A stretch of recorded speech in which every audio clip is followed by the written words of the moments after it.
Hello, hi, അസ്സലാമു അലൈക്കും. ഇതിൻ്റെ ടോപ്പിക് ഗ്രാറ്റിറ്റ്യൂഡാണ്. Importance of gratitude.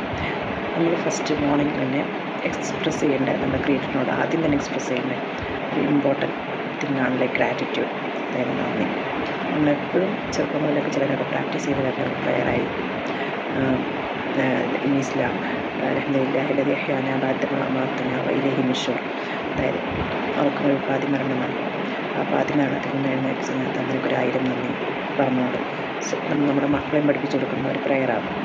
പക്ഷെ അതിൻ്റെ ഇങ്ങനെ മീനിങ് നമ്മൾ പറഞ്ഞാൽ നമ്മൾ ക്രിയേറ്ററിനോട് ആദ്യം തന്നെ ഈ ഉറക്കം തന്നതിനും ഉറക്കത്തിൽ നിന്ന് എഴുന്നേൽപ്പിച്ചതിനും അത് ചില പൂർണ്ണമായി നമ്മൾ ആദ്യം എഴുന്നേൽപ്പിച്ച് വീണ്ടും ഒരു പുതിയ പുലരി കാണാൻ നമുക്ക് അനുഗ്രഹം തന്നതിനും നമ്മൾ നന്ദി പറഞ്ഞുകൊണ്ട് എഴുന്നേൽക്കുന്നത്. അപ്പോൾ ഈ ഗ്രാറ്റിറ്റ്യൂഡ് എന്ന് പറയുന്നത് അതാണ് നമ്മൾ നന്ദി രേഖപ്പെടുത്തുന്ന ആ കാര്യത്തിന് ഒരുപാട് ഇമ്പോർട്ടൻസ് ഉണ്ട്. അപ്പോൾ ഈ ഗ്രാറ്റിറ്റ്യൂഡ് എന്തുകൊണ്ടാണ് ഇത്ര ഇമ്പോർട്ടൻസ്? ശരിക്കും അത് it's a token of love to have created the entire universe. യൂണിവേഴ്സിൽ തരുന്ന ഓരോ ബ്ലെസ്സിങ്സിനും നമ്മൾ ഗ്രാറ്റിറ്റ്യൂഡ് പറയണം. അങ്ങനെ നമ്മൾ ഗ്രാറ്റിറ്റ്യൂഡ് പറയുമ്പോൾ നമുക്ക് ഒരുപാട് അബൻഡൻസ് നമുക്ക് ഫീൽ ചെയ്യുള്ളൂ. നമുക്കൊരുപാട് ബ്ലെസ്സിങ്സ് നമുക്ക് വീണ്ടും വന്നു ചേരും. നമുക്ക് ഉള്ളതിന് നമുക്ക് എന്താണോ ഇപ്പോൾ നമ്മുടെ കയ്യിലുള്ളത് അതിന് നമുക്ക് ഗ്രാറ്റിറ്റ്യൂഡ് ഫീൽ ചെയ്ത് നമ്മൾ പറയും. ഫീൽ ചെയ്ത് പറയുമ്പോഴാണ് നമുക്ക് വീണ്ടും ബ്ലെസ്സിങ്സ് നമ്മളിലേക്ക് വരുന്നത്. നമുക്ക് ഒരുപാട് കംപ്ലയിൻറ്റ്സ് ഉള്ളവരാണെങ്കിൽ ഒരിക്കലും നമുക്ക് ഒന്നും നമ്മളിലേക്ക് വന്നു ചേരില്ല. അതുകൊണ്ട് നമ്മളെപ്പോഴും ഒരുപാട് കംപ്ലയിൻറ്റ്സൊക്കെ മാറ്റി വെച്ചുകൊണ്ട് നമ്മുടെ എല്ലാ ലൈഫിൻ്റെ എല്ലാ മേഖലകളിലും നമ്മൾ ഒരു ഗ്രാറ്റിറ്റ്യൂഡ് മൈൻഡ് സെറ്റോട് കൂടി ജീവിക്കാൻ പഠിക്കണം. എന്തുകൊണ്ടായിരിക്കും ഗ്രാറ്റിറ്റ്യൂഡിന് ഇത്ര ഇമ്പോർട്ടൻസ്? ഇപ്പോൾ നോക്കി നോക്കുക, നമ്മുടെ ലൈഫിൽ എപ്പോഴും നമ്മൾ ഒരു കംപ്ലയിൻറ്റ് മൈൻഡ് സെറ്റ് അല്ലെങ്കിൽ എന്തിനും ഏതിനൊക്കെ നമ്മൾ കംപ്ലയിൻറ്റ്സ് ആണ് പറയുന്നതെങ്കിൽ നമുക്കതിനെ വന്നു ചേരുള്ളൂ. അതായത് നമുക്കെപ്പോഴും വിഷമങ്ങളും സങ്കടങ്ങളും മാത്രമേ നമ്മളിലേക്ക് വരുള്ളൂ. അല്ലെങ്കിൽ നമ്മൾ ഒരിക്കലും നമ്മളിൽ നിന്നും പ്രോബ്ലംസ് വിട്ടു പോവുകയില്ല. പക്ഷെ നമുക്കിപ്പോൾ എന്താണുള്ളത് നമ്മുടെ ലൈഫിൽ, ഹെൽത്ത് വൈസ്, കരിയർ വൈസ്, നമ്മുടെ റിലേഷൻഷിപ്പ് വൈസ് ആണെങ്കിലും നമ്മുടെ ഫിനാൻഷ്യൽ സിറ്റുവേഷൻ ആണെങ്കിലും അതൊക്കെ നമുക്ക് ഉള്ളത് വെച്ചുകൊണ്ട് നമ്മൾ ആ ഉള്ളതിനൊക്കെ നമ്മൾ ഗ്രാറ്റിറ്റ്യൂഡ് മൈൻഡ് സെറ്റോട് കൂടി കാണാൻ തുടങ്ങിയാൽ നമുക്ക് ഒരുപാട് ബ്ലെസ്സിങ്സ് വീണ്ടും വന്നു ചെയ്തുകൊണ്ട് നമുക്ക് കാണാൻ പറ്റും. ഇപ്പോൾ ഹെൽത്ത് സിറ്റുവേഷൻസ് ആണെങ്കിൽ നമുക്ക് എന്തെങ്കിലും ചാലഞ്ചസൊക്കെ നമ്മൾ ഫേസ് ചെയ്യണമെങ്കിൽ ആ ചെറിയ ചാലഞ്ചസിനൊക്കെ അവിടെ മാറ്റി വെച്ചിട്ട് നമുക്കുള്ള ബ്ലെസ്സിങ്സ് നമ്മുടെ ക്രിയേറ്ററിനോട് ഒരുപാട് ഗ്രാറ്റിറ്റ്യൂഡ് മൈൻഡ് സെറ്റ് കൊടുത്ത് നമുക്ക് കണ്ണും കാതും കണ്ണും കാതും സെൻസ് ഓർഗൻസൊക്കെ തന്നതിനും പിന്നെ നമുക്ക് അല്ലാതെ നടക്കാനും ഇരിക്കാനൊക്കെ ആ ഒരു ശേഷി തന്നതിനൊക്കെ നമ്മൾ ഒരുപാട് ഗ്രാറ്റിറ്റ്യൂഡോട് കൂടി പറഞ്ഞു കഴിഞ്ഞാൽ നമ്മൾ ആ ഉള്ള ചാലഞ്ചസൊക്കെ നമ്മുടെ ലൈഫിൽ നിന്ന് തന്നെ പോകുന്നത് കാണാൻ പറ്റും. അതുപോലെ തന്നെ ഇപ്പോൾ കരിയറിലാണെങ്കിലും എന്തെങ്കിലുമൊക്കെ ചാലഞ്ചസ് ഫേസ് ചെയ്യുന്നവരാണെങ്കിൽ ആ ഉള്ള കരിയറിനോട്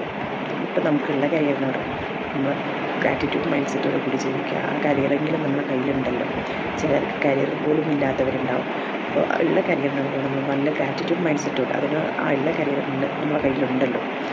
ഇതുപോലും ഇല്ലാത്തവർ എത്ര പേരുണ്ട് എന്ന് ചിന്തിച്ച് നമ്മൾ ജീവിച്ചു കഴിഞ്ഞാൽ നമ്മുടെ കരിയറിൽ നമുക്ക് ഒന്നും കൂടി ഗ്രോത്ത് ഉണ്ടാവും. ബ്ലെസ്സിങ്സ് വീണ്ടും നമുക്ക് വന്നു ചേരും. അതുകൊണ്ട് നമുക്ക് ഒന്നും കൂടി നല്ല കരിയർ പ്രൊമോഷനൊക്കെ കിട്ടും. അപ്പോൾ അങ്ങനെ ഒരു ഗ്രാറ്റിറ്റ്യൂഡ് മൈൻഡ് സെറ്റ് ഉള്ളവർ ജീവിക്കുന്നവർക്ക് വീണ്ടും നല്ല നല്ല ബ്ലെസ്സിങ്സ് വന്നു ചേരും. പക്ഷേ കംപ്ലയിൻറ്റ്സ് ആണെങ്കിൽ ഒരു കരിയറിൽ ഒരിക്കലും ഗ്രോത്ത് ഉണ്ടാവില്ല. റിലേഷൻഷിപ്പിലാണെങ്കിലും നമ്മൾ റിലേഷൻഷിപ്പിൽ എന്തെങ്കിലുമൊക്കെ ചാലഞ്ചസ് ഫേസ് ചെയ്യുമ്പോൾ നമ്മൾ ഓരോരുത്തരെ ബ്ലെയിം ചെയ്യും. നമ്മൾ റിലേഷൻഷിപ്പ് ഇങ്ങനെ തന്നതുകൊണ്ടാണ് നമുക്ക് റിലേഷൻഷിപ്പിൽ ഗ്രോത്ത് ഇല്ലാത്ത. ഇമോഷണൽ ചാലഞ്ചസ് നമ്മൾ ഫേസ് ചെയ്യുമ്പോഴും ഫിസിക്കലായിട്ടുള്ള ചാലഞ്ചസ് ഫേസ് ചെയ്യുന്നവരാണെങ്കിൽ അപ്പോൾ റിലേഷൻഷിപ്പിൽ ഓരോന്നിനും നമ്മൾ ബ്ലെയിം ചെയ്യും. പക്ഷെ നമുക്ക് എത്ര ബ്ലെസ്സിങ്സ് ഉണ്ട്. നമ്മുടെ മക്കൾ നമ്മുടെ ബ്ലെസ്സിങ്സാണ്. നമ്മുടെ റിലേഷനിൽ നമ്മുടെ ബ്ലെസ്സിങ്സാണ്. നമ്മുടെ പാരൻസ് നമ്മുടെ ബ്ലെസ്സിങ്സാണ്. അവരൊക്കെ ഉള്ളത് കൊണ്ടാണല്ലോ നമ്മൾ അവരൊക്കെ ബ്ലെയിം ചെയ്യുന്നത്. അപ്പോൾ അതൊന്നും ആ ബ്ലെയിം ചെയ്യുന്നതിന് പകരം നമുക്ക് ആ ബ്ലെസ്സിങ്സ് നമ്മൾ ഗ്രാറ്റിറ്റ്യൂഡ് അവരൊക്കെ ഉണ്ടല്ലോ. നമുക്ക് റിലേഷൻസ് എന്ന് പറയാനുണ്ടല്ലോ. ആ റിലേഷൻസ് പറയാൻ പോലും ഇല്ലാത്ത എത്ര പേരുണ്ട്. അപ്പോൾ അതിനൊക്കെ ഗ്രാറ്റിറ്റ്യൂഡ് മൈൻഡ് സെറ്റോട് കൂടി ജീവിച്ചു കഴിഞ്ഞാൽ ഈ റിലേഷൻഷിപ്സൊക്കെ ഇമ്പ്രൂവ് ആയി വരുന്നതാണ്. നമുക്ക് അവരോടൊക്കെ ഗ്രാറ്റിറ്റ്യൂഡോട് കൂടി ജീവിക്കാം.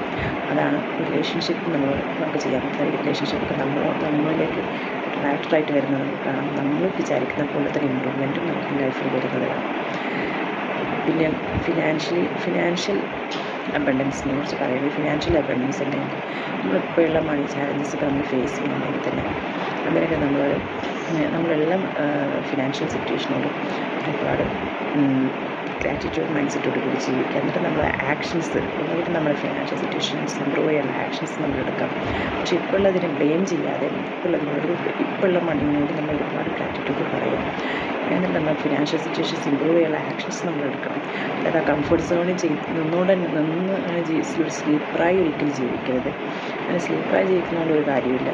നമ്മൾ ഫിനാൻഷ്യൽ സിറ്റുവേഷൻ ഇപ്പോഴതിന് ഇങ്ങനെ ഗ്രാറ്റിറ്റ്യൂഡ് മൈൻഡ് സെറ്റോട് കൂടി ജീവിച്ചതുകൊണ്ട് മാത്രം കാര്യമില്ല. നമ്മൾ എന്തെങ്കിലും ആക്ഷൻസ് നമ്മൾ എടുത്താൽ ആ കംഫർട്ട് സോണിൽ നമ്മൾ മാറിക്കഴിഞ്ഞാൽ നമുക്ക് എന്തെങ്കിലും ഫിനാൻഷ്യൽ ഇമ്പ്രൂവ്മെൻ്റ് ഒക്കെ ഉണ്ടാവുള്ളൂ. അപ്പോൾ അതുകൊണ്ട് നമ്മൾ ഉള്ളതിനെ നമ്മൾ നന്ദി പറയാം. അപ്പോൾ ഈ feel gratitude for what you have and take your actions. അപ്പോൾ നമ്മൾ അത് come out of the comfort zone. Comfort സോണിൽ നമ്മളെപ്പോഴും വേണം. Don't be sleeper. അപ്പോൾ അങ്ങനെ നമുക്ക് എന്ത് ചെയ്യാൻ പറ്റും? നമ്മുടെ ലൈഫിൽ ഒരുപാട് ഇമ്പ്രൂവ്മെൻറ്റ് കാണാൻ പറ്റും. അപ്പോൾ ഈ gratitude is the most important key.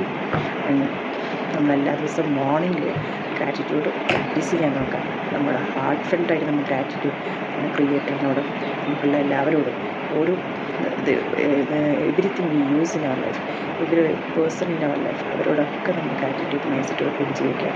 നമുക്കൊരു എവിടെ പോയാലും നമുക്ക് സെർവ് ചെയ്യണ ഏതൊരു പേഴ്സൺ, ചെറിയ ആൾക്കാർ അവിടെ അവർ സെർവ് ചെയ്യണവരാണ്, ക്ലീനിങ് ചെയ്യുന്ന ഒരു ആളാണ്, അവരോടൊക്കെ താങ്ക് യു പറയാൻ ഒരു ഹാർട്ട് ഫുൾ ഗ്രാറ്റിറ്റ്യൂഡോട് കൂടി അവരോട് താങ്ക് യു പറയാൻ പഠിക്കാം.